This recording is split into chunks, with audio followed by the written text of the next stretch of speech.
हमने आपको जानकारी दी थी कि आखिर क्यों 1 लाख से ज्यादा भारतीय बच्चे सेल्फ रिपोर्ट करने के लिए मजबूर होंगे। लेकिन अब इस टेंशन का हल करने का जो एक नया तरीका है वो आ गया है। दरअसल एक नया बिल आ गया है जिसका नाम है अमेरिकाज चिल्ड्रन एक्ट। ये बिल ये इंश्योर करेगा कि जो लोग अमेरिका में रह रहे हैं उन्हें आराम से ग्रीन कार्ड मिल जाए और अमेरिका छोड़कर उन्हें नहीं जाना पड़े। तो चलिए सब कुछ आपको इस नए बिल के बारे में बता देते हैं, क्योंकि इस बिल से जुड़ी है 1 लाख से ज्यादा भारतीयों की किस्मत। नमस्कार, मेरा नाम है नेहा उपाध्याय और आप देख रहे हैं एनबीटी टेक एड।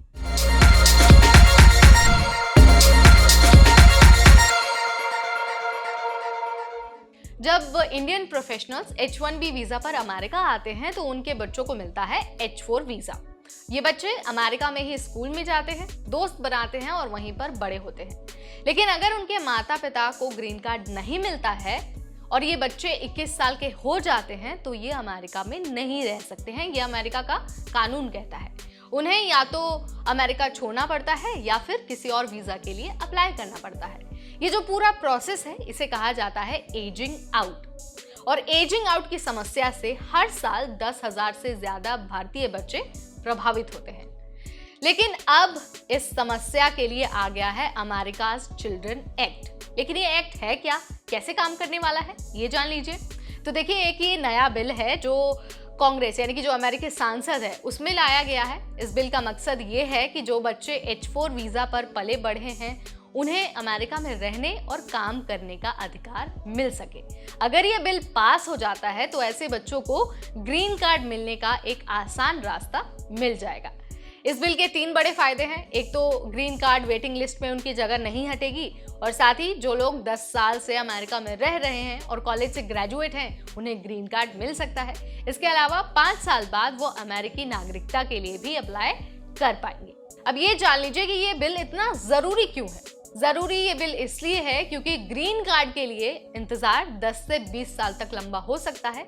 इस वजह से कई भारतीय परिवार इस समस्या में फंस गए हैं। बच्चे ना तो अपने देश यानी कि भारत को याद रखते हैं और ना ही अमेरिका में रहने का उन्हें अधिकार मिलता है। सोचिए, जो बच्चा अमेरिका में पला बड़ा है उसके लिए अचानक ये कहना कि अब ये तुम्हारा घर नहीं है, कितना बड़ा झटका हो सकता है। तो क्या अमेरिका इस बिल को पास करेगा? एक सवाल तो ये भी है, क्योंकि अभी तो इसे पेश किया गया है, अभी ये बिल पास नहीं हुआ है। अच्छी खबर ये है कि ये बिल डेमोक्रेट्स और रिपब्लिकन्स दोनों का समर्थन हासिल कर रहा है।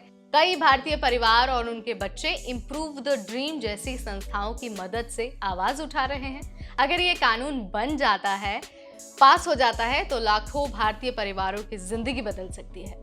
लेकिन इसके लिए लोगों को अपनी आवाज उठानी होगी। हजारों भारतीय बच्चों के लिए ये बिल एक नई उम्मीद ही नहीं है, बल्कि उनके सपनों की एक चाबी भी है। अगर ये पास हो जाता है तो कई सारे बच्चों को अपना घर छोड़कर नहीं जाना पड़ेगा। लेकिन इसके लिए बहुत सारी जागरूकता का होना भी बहुत ज़रूरी है। यानी कि आपको पता होना चाहिए कि आपके राइट्स क्या हैं और ये भी आपको पता होना चाहिए कि ये बिल कैसे काम करेगा। तो बिल पास होने में अभी वक्त है। हालांकि इसे समर्थन दोनों पार्टियों को मिल रहा है, लेकिन बिल पास कब होगा अभी इसकी जानकारी नहीं है। लेकिन अगर पास हो जाता है तो भारतीयों की तो बल्ले बल्ले हो जाएगी। सो मैंने आपको यहाँ पर सारी चीज़ें बहुत आसान भाषा में बता दिया है, समझा दिया है। आप इसके बारे में क्या सोचते हैं? आपको क्या लगता है कि क्या ये बिल पास हो जाएगा? जो भी आपको लगता है, जो भी आपके विचार है, कमेंट के जरिए आप मुझे बता सकते हैं। और हाँ, आप किस विषय पर अपडेट चाहते हैं, किस विषय में जानकारी हासिल करना चाहते हैं, ये भी आप मुझे कमेंट के जरिए जरूर बताइए। फिलहाल इस वीडियो में इतना ही, मिलते हैं नेक्स्ट वीडियो में। तब तक मुझे यानी नेहा को दीजिए इजाजत। Keep watching NBT tech add.